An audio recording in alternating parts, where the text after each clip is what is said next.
नमस्कार, good evening, शुभ संध्या। दोस्तों, स्वागत है आपका अपने ही कार्यक्रम स्पोर्ट्स कैन में। समय हुआ है 8:30 बजे का और जैसा कि आप जानते हैं ये समय होता है खेल खबरों पे चर्चा करने का। तो स्वीकार कीजिए लवली निगम का नमस्कार। और खेल खबरों पे चर्चा के लिए आज हमारे साथ मौजूद हैं वरिष्ठ खेल विशेषज्ञ मोहम्मद गौस। मोहम्मद गौस, नमस्कार, स्टूडियो में आपका स्वागत है। नमस्कार लवलीन, और आप सभी को नमस्कार। मोहम्मद गौस, देखा जाए पेरिस पैरालंपिक खेलों में आज तो भारत ने कहते हैं ना झंडे गाड़ दिए। बहुत अच्छा प्रदर्शन, 1 स्वर्ण 1 रजत 2 कांस्य पदक अपनी झोली में डाल लिए हैं। जी बेशक, कल खेल दिवस था, ध्यानचंद जी का जन्मदिन था और ये अच्छा ट्रिब्यूट है कि पहले ही दिन 4 मेडल जीते, जिसमें एक गोल्ड भी है। तो इसका मायने ये है कि आगे आगे अच्छी गुंजाइश है। जी, हम तमाम खबरों पर चर्चा करेंगे। पहले सुर्खियां। पेरिस पैरालंपिक खेलों में भारत का शानदार प्रदर्शन, 1 स्वर्ण 1 रजत 2 कांस्य पदक अपने नाम किए। अमरीकी ओपन टेनिस में रोहन बोपन्ना, यूकी भांबरी और एन बालाजी अपने अपने जोड़ीदारों के साथ दूसरे दौर में खेलेंगे। ड्यूरन का फुटबॉल के फाइनल में कल मोहन बगान का मुकाबला होगा नॉर्थ ईस्ट यूनाइटेड से।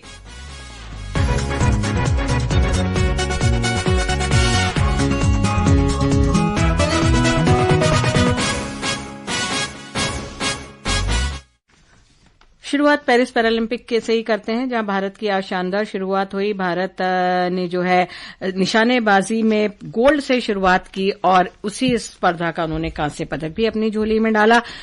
अवनी लेखरा ने 10 metre air rifle standing SH1 में स्वर्ण पदक जीता। उन्होंने 249.7 का स्कोर किया और अपना ही पिछला यानी टोक्यो पैरालंपिक का रिकॉर्ड उन्होंने तोड़ा, जो 249.6 था। बहुत भावुक नजर आई अवनी जब जीता उन्होंने मेडल, और अपना जो श्रेय है वो लोगों के प्यार को ही दिया।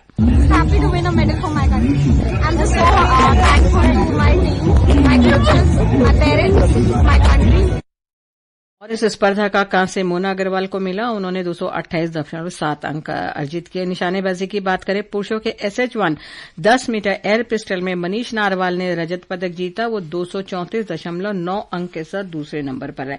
यानी निशानेबाजी में देखा जाए तो आज बहुत अच्छा प्रदर्शन रहा। गोल्ड, सिल्वर और ब्रॉन्ज तीनों रंग के मेडल हमारे पास आए।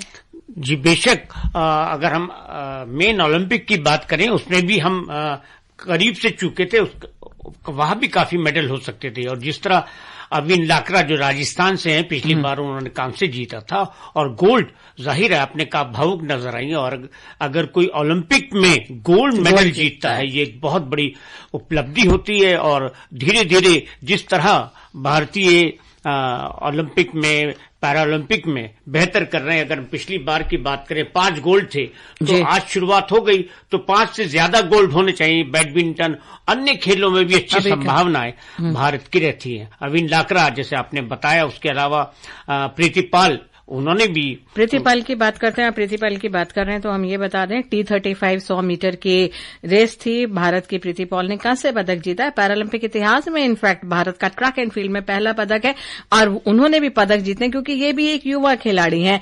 उनकी खुशी उन्हीं के शब्दों में सुनते हैं। मेरा पहला पैरालंपिक था और इसमें मेरा मेडल आ गया। मुझे बिल्कुल उम्मीद नहीं हो रही अभी। मुझे इतना प्राउड मोमेंट फील हो रहा है कि मेरा एथलेटिक्स में फर्स्ट मेडल है वुमेन्स में। इसके लिए बहुत थैंक यू सो मच मुझे इतना सपोर्ट करने के लिए।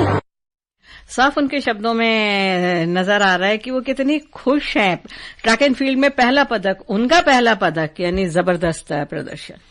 न सिर्फ उनका बल्कि भारत का, अगर हम पैरालंपिक ट्रैक एंड फील्ड में देखें ये अच्छी शुरुआत है। और कहीं भी देख लीजिए, मेन ओलंपिक में देख लीजिए, पैरा ओलंपिक में, ट्रैक एंड फील्ड में मेडल जीतना एक बहुत बड़ी उपलब्धि होती है। आसान काम नहीं है। और जिस तरह उन्होंने बताया, मैं तो आपको भी बधाई देना चाहूंगा कि आपने उनको लाइवली हमारे सुनने वालों को उनकी आवाज से रूबरू कराया और उनको मुबारकबाद। ट्रैक एंड फील्ड में पहला मेडल जीतने के लिए भारत को भी, आयोजकों को भी, जो वहां गए हैं उनको भी। जी। शॉटपुट F-37 में मनु से पदक की उम्मीद रहेगी। तीरंदाजी की बात करें, अच्छी खबर है, आगे आगे शायद मेडल जीतेंगे क्योंकि अभी शुरुआत तीरंदाजी की है। कंपाउंड वर्ग में सरिता देवी अगले दौर में पहुंच गई हैं। शीतल देवी ने कंपाउंड व्यक्तिगत में रैंकिंग राउंड में दूसरे नंबर पर रही। वो पहली बार पैरालंपिक खेलों में हिस्सा ले रही हैं। और शीतल के बारे में गौस मोहम्मद, हम अपने श्रोताओं को ये भी बता दें कि वो उन 3 तीरंदाजों में से एक हैं जो पैरों की मदद से निशाना लगाएंगी। वो इस बार मिक्स्ड और सिंगल्स दोनों स्पर्धा में भाग ले रही हैं। मतलब ऐसे ऐसे खिलाड़ी जो पोडियम तक जाते हैं और मेडल जीतते हैं, तो एक क्या अनुभव होता है वो शायद वही जानते होंगे। बेशक ये अपने आप में बहुत बहुत हमें गौरव करना चाहिए कि उन्होंने ये बात करके दिखाई कि हर हालात में वो इस काबिल हैं, टैलेंटेड हैं, और उन्होंने अपने टैलेंट को इस और किया। और यहां भी उन्होंने अपनी परफॉर्मेंस दिखा कि ये कहा कि अगर सब कुछ बेहतर होता तो वो और अच्छी जगह पे भी कर सकते थे, मेन ओलंपिक में भी कर सकते थे, पैरा में जीतना भी और इस तरह की कोशिश करना बहुत बड़ी बात है। पैरा रोइंग में मिक्स्ड डबल्स में अनीता और नारायण कोंगनपल्ले हीट 1 में PR3 में 5वें नंबर पर रहे। अब रेपिचेस राउंड में दावा पेश करेंगे। डिस्कस थ्रो की बात करें, फाइनल में भारत की दोनों खिलाड़ी पदक से थोड़ा चूक गई। साक्षी कसाना 8वें और ज्योतिर करम जो है दलाल 9वें नंबर पर रही। साक्षी का सर्वश्रेष्ठ स्कोर 21.49 रहा। चीन की फेक्सिया डोंग ने 26.39 के स्कोर के साथ यहां स्वर्ण पदक जीता। बैडमिंटन में जरूर कुछ खिलाड़ी जो है SL3 श्रेणी के हम बात कर रहे हैं बाहर हो गए। मानसी जोशी यूक्रेन की ओक्साना कोजियाना से हारी। महिला सिंगल से बाहर हो गई हैं। पुरुष वर्ग में मनोज सरकार भी SL3 वर्ग में दूसरे मैच में थाईलैंड के मोंगखोन बुनसुन से हार गए। टेबल टेनिस में भावना सोनलबेन की जोड़ी WT10 वर्ग में हार गई। हम अपने श्रोताओं को बता दें, जो हम वर्ग WD और SL3 कह रहे हैं, ये जो उनका दिव्यांगता का एक श्रेणी रहती है। तो कुल मिला के आज अगर बात की जाए साइकिलिंग में, अरशद शेख C2 3000 मीटर व्यक्तिगत प्रतिस्पर्धा में 9वें स्थान पर रहे। यानी आज का अगर हम टोटल देखें तो एक बहुत खुशी वाला दिन, अच्छे मेडल मिले और अच्छा प्रदर्शन हमारे खिलाड़ियों का रहा। खासतौर पे नए खिलाड़ियों का, प्रीति पाल, शीतल देवी जो पहली बार खेल रही हैं, काफी उम्मीदें इनसे रहेंगी। जी बेशक, मनीष नारवाल ने भी अच्छा किया था।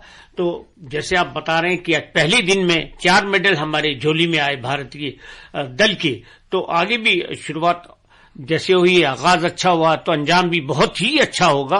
और हम उम्मीद करते हैं पहले से कहीं बेहतर होगा, खास करके चाहे बैडमिंटन है या आर्चरी है और अन्य खेलों में बेहतर करेंगे और पिछले प्रदर्शन में सुधार लाएंगे। जैसे अभी China, Italy, great Britain, Brazil हैं, तो भारत मेडल तालिका में 10वें स्थान पर नजर आ रहा है। इससे बेहतर करेगा। जाहिर तौर पर हम यही कोशिश करेंगे। और एक चीज हम और देख रहे हैं कि नए खिलाड़ी बहुत अच्छा प्रदर्शन कर रहे हैं। उनको जो सहूलियतें मिल रही हैं उसका वो दिख रहा है। अब पेरिस ओलंपिक कह दो, पैरालंपिक कह दो या कोई भी खेल कह दो, बहुत अच्छा आपका कहना है, क्योंकि अब जो टैलेंट है पैरा ओलंपिक में या पैरा गेम्स में, उसके ऊपर ध्यान दिया जा रहा है। आपने देखा राष्ट्रीय पैरा जो गेम्स होते हैं उसमें सेलेक्टर्स वहां मौजूद रहते हैं और वो भी बड़ा सक्सेसफुल। यहां जितने भी पैरा खेलो इंडिया भी हुए, वहां पर दर्शक काफी मौजूद रहते हैं और उनकी जो प्रतिभा है उसके कायल हैं। और साथ में प्रधानमंत्री ने अवनी लेखरा और बाकी खिलाड़ियों को पदक जीतने पर बधाई दी है। हम टेनिस की ओर रुक करें। अमेरिकी ओपन टेनिस में रोहन बोपन्ना और मैथ्यू एबडिन की भारतीय ऑस्ट्रेलियाई जोड़ी ने दूसरे दौर में प्रवेश कर लिया। पहले दौर में इस जोड़ी ने रॉबिन हासे और सेंडर एरिंस की जोड़ी को 6-3, 6-5 से हराया। दूसरी वरीयता प्राप्त ये जोड़ी है। अब दूसरे दौर में आज R कार्बालेस और F कोरिया से खेलेगी। N श्रीराम बालाजी, यूकी बामरी भी अपने अपने जोड़ीदारों के साथ दूसरे दौर में पहुंच गए हैं। बालाजी और अर्जेंटीना के गुइडो आंद्रियेजी की बात करें तो एक सेट में पहले पिछड़े थे, लेकिन उसके बाद न्यूजीलैंड के मार्क्स डेनियर और मेक्सिको के मिगुएल रेस वेरेला को इन्होंने 5-7, 6-1, 7-6 से हराया। दूसरे दौर में अब वो खेलेंगे माइकल वीनस और नील स्टुपिस्की से। एक अन्य मैच में यूकी भामरी और एल्बेना ओलिवेची का सामना ऑस्टिन क्रेजिसेक और जूलिया रॉजर की जोड़ी से होगा। 3 हमारे खिलाड़ी जो मेंस डबल्स में खेलेंगे, सबसे ज्यादा उम्मीदें जाहिर तौर पर रोहन बोपन्ना पे रहेंगी क्योंकि ये बहुत अच्छे खिलाड़ी भारत को मिले हुए। लेकिन N श्रीराम बालाजी, यूकी भामरी पे भी नजरें तो रहेंगी और उम्मीद करेंगे कि वो भी आगे जाएं। जी बेशक, और इनसे अच्छी उम्मीदें न सिर्फ ये क्वार्टर फाइनल में जाएंगे, सेमीफाइनल में भी अच्छी गुंजाइश है इन जोड़ियों से, क्योंकि एक अनुभव है और दूसरा काफी डैशिंग है। तो हमको डबल्स में दोनों से उम्मीद है कि वो सेमीफाइनल तक तो जाएंगे। आगे बोपन्ना अगर लेके जाएं तो अच्छी बात होगी।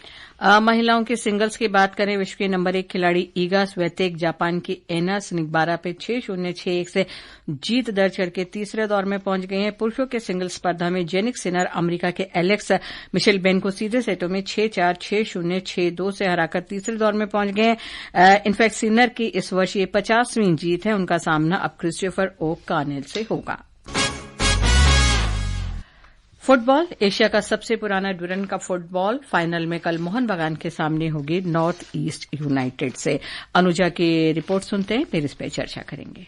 The prestigious Durand Cup has reached its pinnacle after a thrilling and intense month of competition. Football fans across the country are eagerly anticipating this high-stakes showdown set to take place at Vivekanand Yuba Bharati Kridangan in Kolkata tomorrow in the evening. In the 133rd edition of this competition, the grand finale will see Mohun Bagan and North East United face off to be crowned as champion. The reigning champions Mohun Bagan, as record 17-time Durand Cup champions, are aiming for their 18th title to further solidify their status as the team with the most Durand Cup titles in the history of this prestigious competition. Mohun Bagan dominated the group stage, winning all their matches without conceding any goal. North East United have reached the Durand Cup finals for the first time ever. They also dominated in the group stage, winning all 3 matches. Anuja Kumar from Sports Desk. जबरदस्त match होगा। मोहन बगान, जैसे अनुजा ने बताया, 17 बार ये trophy जीत चुकी है और इनफैक्ट 2000 के बाद जब 2023 में जीती थी, 23 साल का इंतजार, फिर कोशिश करेंगे कि 23-24 में, क्योंकि एक बार 3 बार कंसेक्यूटिव भी जीत चुके हैं ये। बेशक मोहन बगान को एक आदत सी है, जैसे 17 बार वो पहला स्थान ड्यूरंड जैसे टूर्नामेंट में प्राप्त कर चुके हैं। नेक टू नेक फाइट होती थी ईस्ट बंगाल और मोहन बगान की, वो भी पीछे नहीं थे। लेकिन आप ये ध्यान में रखें, नॉर्थ ईस्ट यूनाइटेड की जो टीम है उनके पास ये पहली बार ये मौका है। और जिस तरह ड्यूरंड कप नॉर्थ ईस्ट में भी करा जा रहा है और कलकत्ता में भी, तो चारों तरफ एक तरह से यात्रा कर रहा है और सफल रहा है ये उनका जो जिस तरह उन्होंने एक्सपेरिमेंट किया है। तो नॉर्थ ईस्ट यूनाइटेड भी कोशिश करेगी कि अपना खाता ड्यूरंड कप में खेलें। वर्ल्ड का तीसरा ओल्डेस्ट टूर्नामेंट है और इत्तेफाक से ईस्ट बंगाल, बीएसएफ ने और जेसी ने भी ये टूर्नामेंट जीता है। लेकिन जिस तरह डोमिनेट किया है मोहन बगान और ईस्ट बंगाल ने, वो अलग है और नॉर्थ ईस्ट यूनाइटेड शायद इस चीज को तोड़ सकती है। उम्मीद करेंगे, लेकिन मोहन बगान है, अनुभव है उसके पास काफी। लेकिन नॉर्थ ईस्ट यूनाइटेड, जैसे आप कह रहे हैं, पहली बार फाइनल में पहुंचा है और कोई कोर कसर तो वो छोड़ेगा नहीं कि ट्रॉफी उसके पास आएगी। जी, मेजबान है, उसका एडवांटेज लेगा। लेकिन अब ये देखिए कि नॉर्थ ईस्ट यूनाइटेड के ज्यादातर खिलाड़ी जो है उनको अब आदत है बंगाल में खेलने की, देश के विभिन्न जगहों पर खेलने की आदत है। नेक टू नेक फाइट होगा और इसमें बड़ा करीबी मुकाबला होगा। एक 18वीं बार जीतेगा, तो अगर दूसरा जीता तो पहली बार जीतेगा।